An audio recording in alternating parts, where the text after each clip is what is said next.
আসসালামু আলাইকুম। আজকে আমি আপনাদের সাথে শেয়ার করব জেমিচি কাপড়ের সুন্দর এই জামার ডিজাইনটি। ভিডিওটি না টেনে সম্পূর্ণ দেখবেন। ভিডিওটি ভালো লাগলে লাইক কমেন্ট শেয়ার করতে ভুলবেন না। প্রথমে ফলসের কাপড় থেকে বডি পার্টের অংশ কেটে নিতে হবে। এর জন্য সম্পূর্ণ কাপড়টি মেলে নিব। এক ভাঁজে 2 পার্ট করে নিব, আরও এক ভাঁজে 4 পার্ট করে নিব। উপরের বাড়তি অংশ সমান করে নিব। বডি পার্টের লম্বা হচ্ছে 12, আরও 1 ইঞ্চি বাড়িয়ে 13 ইঞ্চিতে দাগ কেটে নেব। দাগটি সমান করার জন্য অপর পাশে একই মাপ দিয়ে নিব। দাগটি মিলিয়ে নেব। কাঁধের জন্য টোটাল 5 ইঞ্চিতে দাগ কেটে নেব। আরমহলের জন্য কাঁধ থেকে হাফ ইঞ্চি বাড়িয়ে 5.5 ইঞ্চিতে দাগ কেটে নেব। এরপর স্কেল দিয়ে আড়াআড়িভাবে দাগ কেটে নেব। কাঁধের মাপটি সমান করার জন্য নিচে আমরা একই মাপ দিয়ে নিব। এইখান থেকে আমাদের বডির মাপ নিতে হবে। আমাদের বডি হচ্ছে 28, 28-এর 4 ভাগের 1 ভাগ 7 এবং সেলাইয়ের জন্য 1.5 ইঞ্চি বাড়িয়ে দাগ কেটে নেব। দাগগুলো মিলিয়ে নেব। এরপর আরমহলের শেপ দিয়ে নিব। এইখান থেকে আমাদের কোমরের মাপ নিতে হবে। আমাদের কোমর হচ্ছে 26, 26-এর 4 ভাগের 1 ভাগ 6.5 এবং সেলাইয়ের জন্য 1.5 ইঞ্চি বাড়িয়ে দাগ কেটে নেব। দাগগুলো মিলিয়ে নেব। দাগ অনুযায়ী কাটিং করে নেব।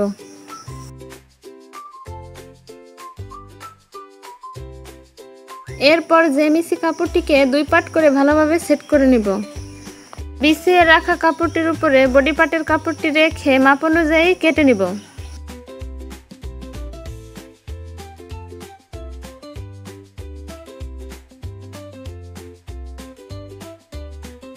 এরপর নিচের ঘেরের জন্য কাপড়টিকে 4 পার্ট করে বিছিয়ে নেব। এরপর বডি পার্টের 12 ইঞ্চি বাদ দিয়ে মোট লম্বার মাপ নিতে হবে। আমাদের মোট লম্বা হচ্ছে 40, এর সাথে সেলাইয়ের জন্য 1 ইঞ্চি বাড়িয়ে দাগ কেটে নেব। দাগটি সমান করার জন্য অপর পাশে একই মাপ দিয়ে নেব। দাগটি মিলিয়ে নেব। দাগ অনুযায়ী কাটিং করে নেব। হাতার জন্য কাপড়টিকে 4 পার্ট করে বিছিয়ে নেব। সাইড থেকে 4 ইঞ্চিতে দাগ কেটে নেব। দাগটি মিলিয়ে নেব।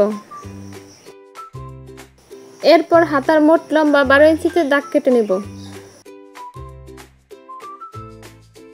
আরমহল ডাউনের জন্য 3.5 ইঞ্চিতে দাগ কেটে নেব। এরপর নিচ থেকে উপরে রাউন্ড শেপ দিয়ে নেব। দাগ অনুযায়ী কাটিং করে নেব।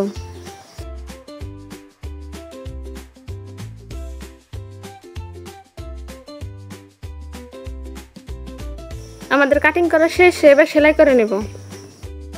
প্রথমে ফলসের কাপড়টি সোজা সাইডে রাখতে হবে। এরপর মেন কাপড়টি সোজা সাইডে রেখে সেলাই করে নেব।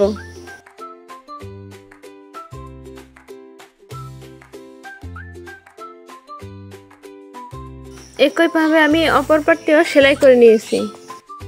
গলা বসানোর জন্য কাপড়টিকে 2 ভাঁজ করে চক দিয়ে মাঝখান বরাবর দাগ কেটে নেব। এরপর বডির কাপড়টি সোজা সাইডে রাখতে হবে এবং গলার কাপড়টি উল্টো সাইডে রেখে মাঝখান বরাবর সেলাই করে নেব। এরপর পেস্টিংয়ের পাশ দিয়ে সম্পূর্ণ গলাটি সেলাই করে নেব। 2 সুতা পরিমাণ কাপড় রেখে গলার মাঝের অংশ কেটে বের করে নেব। গলায় ছোট ছোট কাট বসিয়ে দেব। একটি চাপ সেলাই দিয়ে নেব।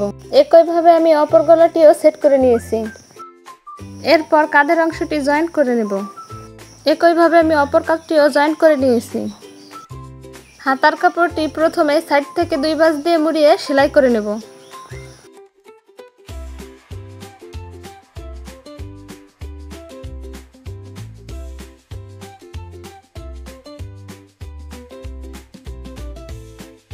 এরপর 4 ইঞ্চিতে যে কাটটি দিয়েছিলাম সেই কাট বরাবর একটি ইলাস্টিক লাগিয়ে নেব।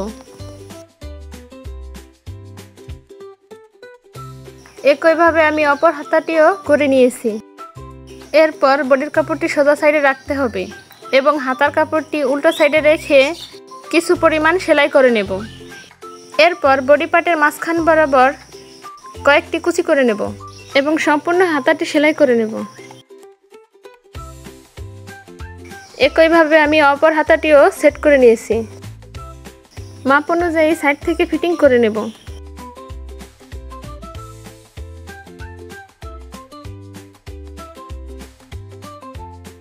একইভাবে আমি অপর সাইডটাও সেলাই করে নিয়েছি। নিচের ঘেরের জন্য কেটে রাখা কাপড়টি কোমরের মাপ অনুযায়ী কুচি করে নেব। ফলসের কাপড়টি আমি আগে থেকেই কুচি করে নিয়েছি। এরপর ফলসের কাপড়টি সোজা সাইডে রাখতে হবে এবং মেন কাপড়টি সোজা সাইডে রেখে সেলাই করে নেব। কুচি করা ঘেরের কাপড়টি উল্টো সাইডে রাখতে হবে এবং বডি পার্টটি সোজা সাইডে রেখে কোমরে জয়েন্ট করে নেব।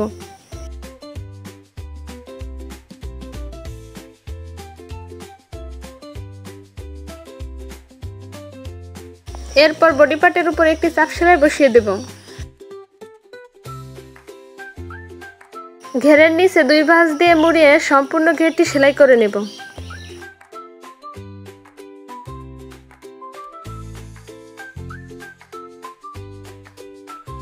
গোলাপগুলো আমি আগে থেকেই তৈরি করে নিয়েছি।